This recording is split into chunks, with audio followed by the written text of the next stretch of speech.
आज हम लोग इस वीडियो में एनसीईआरटी 10th क्लास विज्ञान अध्याय 4 कार्बन एवं उसके यौगिक अध्याय से बहुत ही महत्वपूर्ण टॉपिक यौगिकों का नामकरण अथवा दिए गए यौगिक की संरचना ये समझने वाले हैं। देखिए, ये जो नामकरण और संरचना है परीक्षा में प्रायः आया करते हैं। एनसीईआरटी बुक के प्रश्न में भी दिया गया है, अन्य बुकों में भी है, तो इसे समझना बहुत ही आवश्यक है। हमने यहाँ 6 उदाहरण लिया है, 6 यौगिक का नाम लिखा है जो प्रायः सभी प्रकार्यात्मक समूह से हैं। अगर इन 6 यौगिकों को आप समझ लेते हैं तो समझिए कि आप दिए गए संरचना का नामकरण कर लेंगे या कोई यौगिक दिया है तो उसकी संरचना बना लेंगे।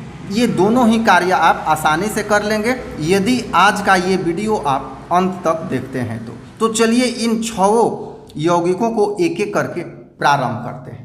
पहला यौगिक है ब्रोमोएथेन। पहला यौगिक है ब्रोमोएथेन। तो देखिए यहाँ पर एथेन, एथेन का मतलब 2 कार्बन। यहाँ पर कार्बन कितना रहेगा? 2 कार्बन रहेगा, क्योंकि एक मीथेन और दूसरा एथेन। यहाँ पर हम लोग हाइड्रोजन लगा देते हैं, यहाँ हाइड्रोजन, यहाँ हाइड्रोजन। अब ब्रोमो, ब्रोमो का मतलब हेलोजन वर्ग से है और Br होता है ब्रोमो, तो यहाँ पर Br जोड़ देंगे। ये Br यहाँ भी जोड़ सकते हैं, यहाँ भी जोड़ सकते हैं, इधर से चाहें तो यहाँ भी जोड़ सकते हैं। तो ये हो गया ब्रोमोएथेन। अगर ये क्लोरोएथेन होता तो यहाँ Cl हम कर देते। तो इस तरह से ब्रोमोएथेन। चलिए दूसरा समझते हैं। दूसरा है प्रोपेनॉल।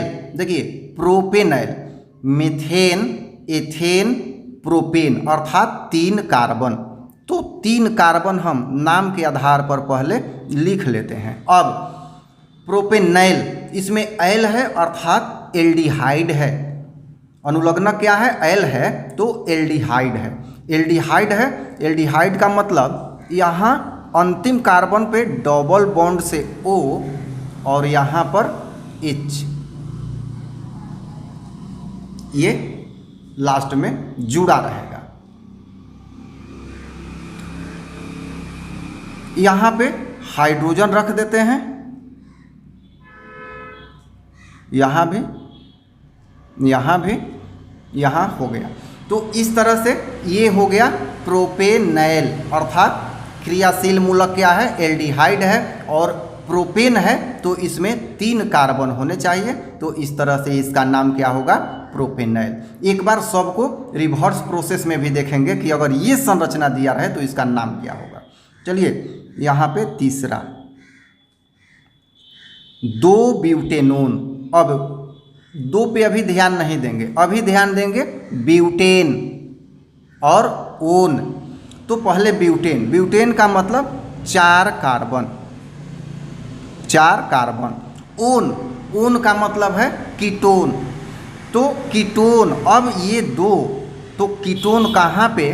दूसरे नंबर कार्बन पे। देखिए यहाँ पे जो भी होता है एक नहीं लिखा जाता है, एक के बाद 2, 3, 4 जो भी रहे, तो ये इस अभिक्रियाशील मूलक के स्थान को दर्शाता है। जैसे ओन है, कीटोन है, तो कहाँ कीटोन है?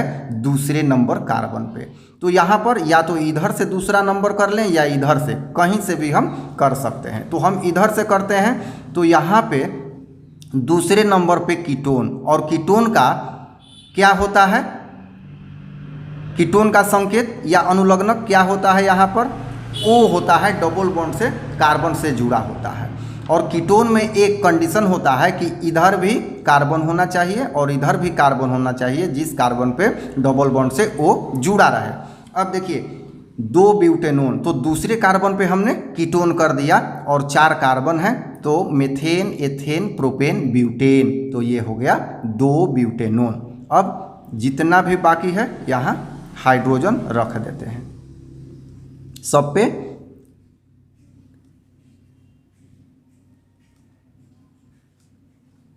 चलिए ये हो गया 2 ब्यूटेनोन। अब चौथा है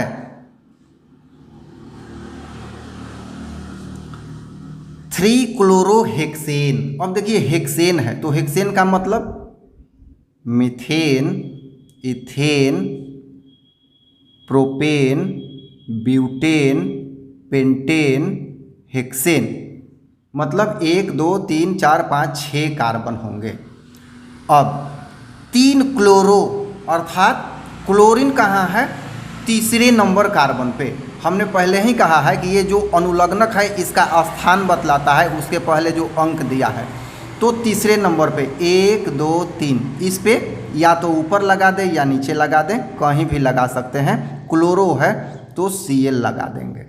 अब बाकी सब पे हाइड्रोजन रख देंगे। तो इस तरह से ये यहाँ एक हाइड्रोजन,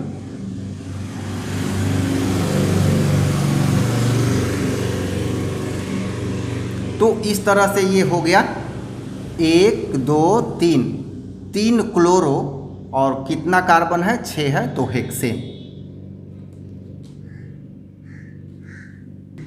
अब पांचवा 2 हेक्साइन। हेक्साइन है आइन अर्थात हाइड्रोकार्बन वीडियो अर्थात हाइड्रोकार्बन का जो मैंने वीडियो बनाया है, आपने अगर उसे देखा होगा तो हेक्सेन, हेक्सिन, हेक्साइन के बारे में समझ रहे होंगे। सबसे पहले हेक्सा मतलब कितने कार्बन? 6 कार्बन, 1 2 3 4 5 6। और हेक्साइन आइन, आइन का मतलब कहीं ट्रिपल बॉन्ड है अर्थात अनसैचुरेटेड है। तो कहाँ पे ट्रिपल बॉन्ड है? तो ये हमने कहा है कि जो भी प्रकार्यात्मक समूह होता है ये उसका स्थान बतलाता है। जो भी प्रकार्यात्मक समूह होता है जो 2 हेक्साइन है, 2 अर्थात दूसरे नंबर कार्बन पे, तो ये पहला ये दूसरा, यहाँ पे ट्रिपल बॉन्ड है। अब बाकी सब पे हाइड्रोजन रख देते हैं। हम चाहें तो यहाँ भी ट्रिपल बॉन्ड कर देंगे तो इधर से काउंटिंग हो जाएगा। काउंटिंग किधर से करना है अभी इस वीडियो में हम लोग समझेंगे, जब इसका रिवर्स प्रोसेस हम लोग समझने प्रारंभ करेंगे। जब इसका रिवर्स प्रोसेस हम लोग समझना प्रारंभ करेंगे कि ये संरचना सूत्र दिया है तो उसका नामकरण कैसे करेंगे। तो ये हो गया 1 2, दूसरे नंबर कार्बन पे ट्रिपल बॉन्ड, ट्रिपल बॉन्ड का होता है आइन, डबल बॉन्ड होता तो इन, तो इस तरह से हेक्साइन। अब छठा नंबर है प्रोपेनोइक अम्ल, ओइक, छठा नंबर ओइक मतलब कार्बोक्सिलिक एसिड क्या होता है? COOH, और प्रोपेन है तो मेथेन, एथेन, प्रोपेन और ओइक COOH, ये डबल बॉन्ड से O और यहाँ OH ये होता है। तो इस तरह से यहाँ पे हाइड्रोजन होगा, यहाँ भी हाइड्रोजन रखेंगे और अब इसको समझते हैं। तो यहाँ है 1 2 3, 3 को क्या कहेंगे? प्रोपेन। और अनुलग्नक क्या है? तो अनुलग्नक है कार्बोक्सिलिक, और कार्बोक्सिलिक का क्या होता है? अनुलग्नक ओइक, ओइक, इसका लास्ट में इसको सफिक्स के रूप में लिखा जाता है ओइक, तो यहाँ हो गया प्रोपेनोइक अम्ल। अब वीडियो के अगले भाग में अगर ये 6 संरचना दिया रहे तो नामकरण कैसे करें। तो इस वीडियो में इतना ही, धन्यवाद।